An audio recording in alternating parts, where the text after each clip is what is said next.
Colleagues for joining us today. Welcome to the Subcommittee on Border Security and Enforcement hearing on Title 42 and the preparations leading up to Title 42. The purpose of today's hearing is to examine the Department of Homeland Security's what we perceive as a failure to prepare for the termination of Title 42. We're going to discuss that today. I welcome our witnesses, and I very much appreciate their professionalism and taking their time to be with us today. However, I'm very disappointed that the Department of Homeland Security declined our request for a third witness, that being someone from senior chain with ICE, Immigration and Customs Enforcement. And we're going to discuss why we believe that particular witness was withheld. I'm also concerned that the witness's testimony, written testimony, was not made available to this committee until late in the evening yesterday, rather late at night, well after normal business hours, despite the deadline for written testimony being last Friday. We're going to inquire about that during the course of today's hearing, because what we seek, the truth on this committee, requires transparency and cooperative effort. When we have a deadline for a written testimony, that's when we expect to receive the written testimony. And I suspect that our panelists provided that testimony, but it was slow-rolled by the department. We'll see. We'll dig into that today. So despite what Secretary Mayorkas and other officials at DHS are advising the American public regarding the numbers being down, what we've come to observe is rather a shell game in the way numbers are actually documented and reported. The numbers of human beings crossing into America without appropriate documentation are indeed still at the record levels that we saw prior to the end of Title 42. But the classification of those human beings and the way they're brought into the country has been very cleverly changed by the administration. And we seek clarity on that today. We'll ask questions extensively from both sides of the aisle, again, seeking truth.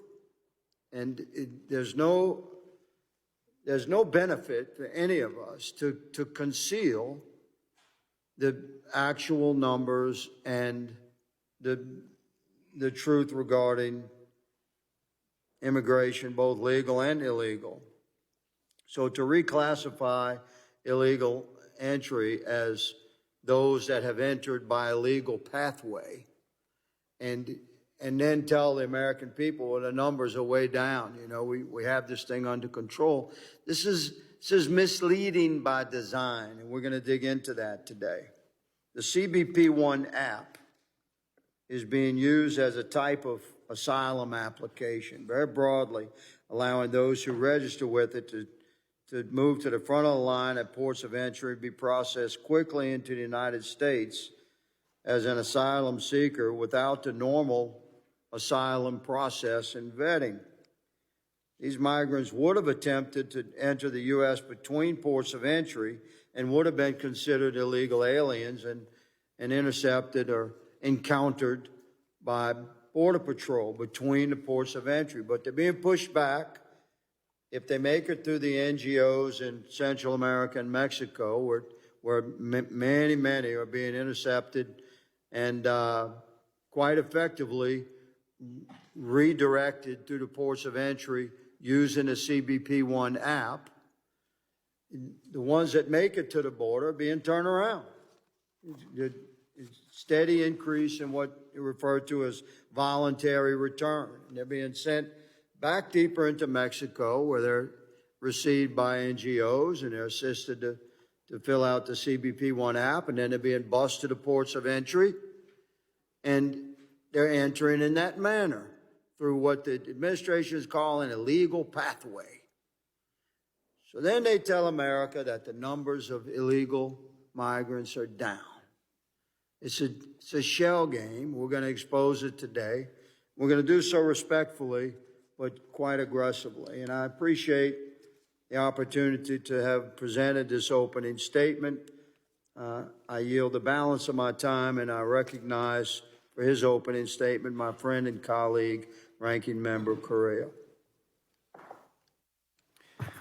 Chairman Higgins, first of all, let me thank you very much for holding this most important hearing. What I want to do is get down to the facts, make sure we know what's going on at the border. As policymakers on both sides of the aisle, we have to recognize the challenges that we have as a nation.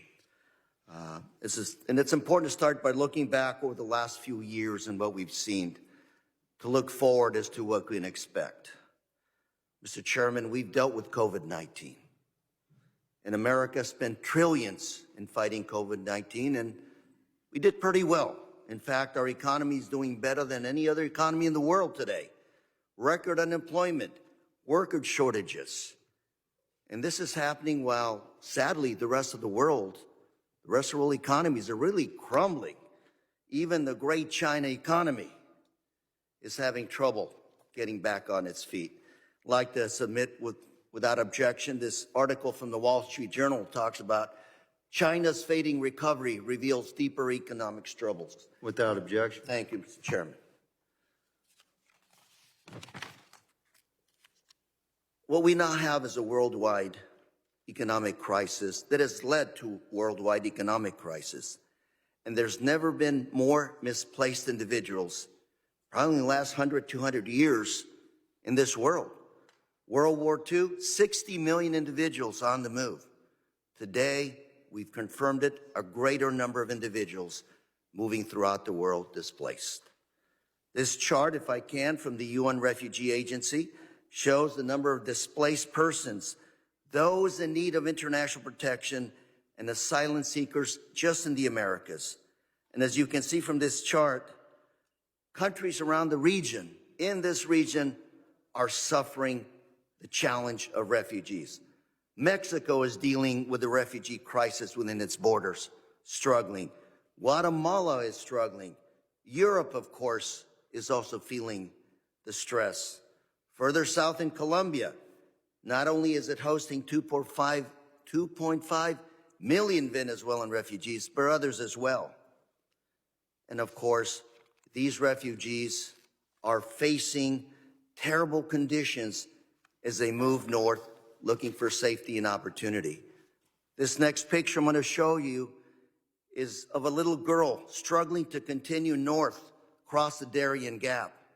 She's separated from her mother and is being helped by another refugee trying to survive in that very dangerous region as they move north. And if those refugees are willing to take that journey north, you know there's desperation. So when we look at the post-COVID-19 world, we have to look at the challenges as a nation. And let me start by saying Title 42 was a pandemic policy that was supposed to end when COVID ended as well. The party in charge of the House of Representatives voted to end the COVID-19 pandemic, and in doing so, voted to end or lift Title 42. And I have to say I agree with them, because Title 42 is an issue dealing with pandemics, health issues, and not an immigration instrument tool. Looking forward to hearing from our witnesses today about the recent encounters at the border. And I ask again that you talk about the numbers. And as you do, you keep in mind the current challenges and the upcoming challenges, because this refugee challenge is not going away.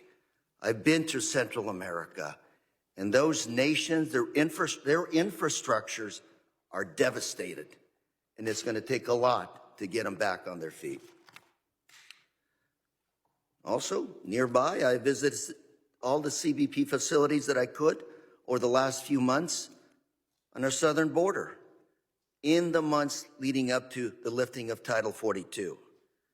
I've also visited San Diego before and after 42. On every trip I would take, I would ask our officers at the border, are we prepared for May 11th? Are we ready? And they would say, yes, we are, to the best of our ability and based on assumptions that we made on the numbers of individuals we're assuming will be here. And you know what? They did a really good job. And it wasn't just CBP, it was DHS, State Department, the administration. They did a good job. In those first few days after Title 42 ended, the encounters dropped at the border by more than half.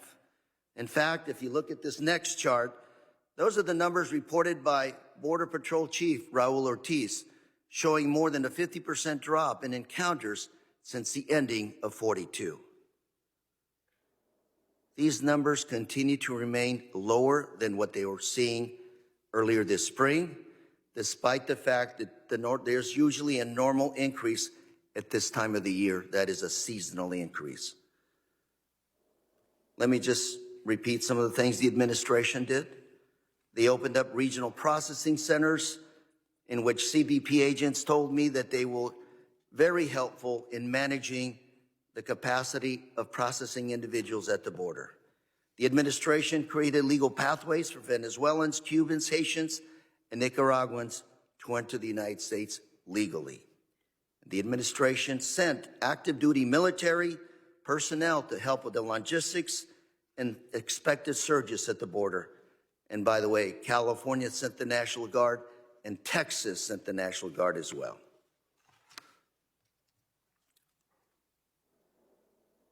While I disagree with some of the consequences put in place at the border, some of the penalties in place at the border following the end of Title 42, they appear to be part of what has happened at the border today. And I would say that as a body, as a legislative body, we've got a lot of work to do. The refugee crisis is not going away. It's got to be addressed on a continent basis. South of the border, these are our neighbors. They're not going to move. They're going to be hanging out for a while. And we have to address the challenges south of the border. And I'd welcome the chairman and others to visit with me, countries south of the border, to address the root causes of migration, to make sure that we prepare for the long term. We can fight each other, point at each other, but we're talking about solutions in our continent, in our backyard.